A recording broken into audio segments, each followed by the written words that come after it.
দেখুন, একটা কথা বলছি, নিজের হ্যাপিনেস অন্য কেউ এনে দেয় না, সেটা নিজেকেই তৈরি করতে হয়।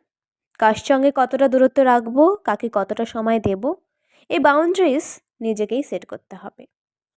কখন চুপ থাকতে হবে আর কখন নিজের কথা বলতে হবে, এই ভারসাম্যটা নিজেকেই শিখতে হয়।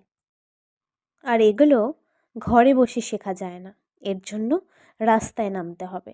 যারা বলে বাইরে থাকা খুব সহজ, খুব মজার, তাদের উদ্দেশ্যে বলছি, বাস্তবটা অনেক কঠিন।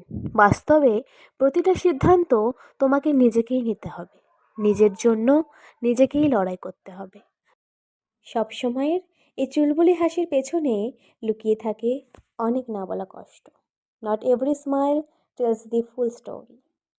4 বছর আগে যে আমি ছিলাম, সে আমি আজ আর নেই। তখন বুক ভরা ভয়, আজ একা কলকাতার রাস্তা, নিজেকে সামলে চলা। I গ্রিউ quietly in a city that didn't know my past. এই কয়েক বছরে আমি ভেঙেছি, আবার নিজেকে গুছিয়েছি। একাই সিদ্ধান্ত নিতে শিখেছি, একাই দাঁড়াতে শিখেছি। Living alone teaches you lesson no book ever can. Still learning, still growing, still becoming. Thank you for watching.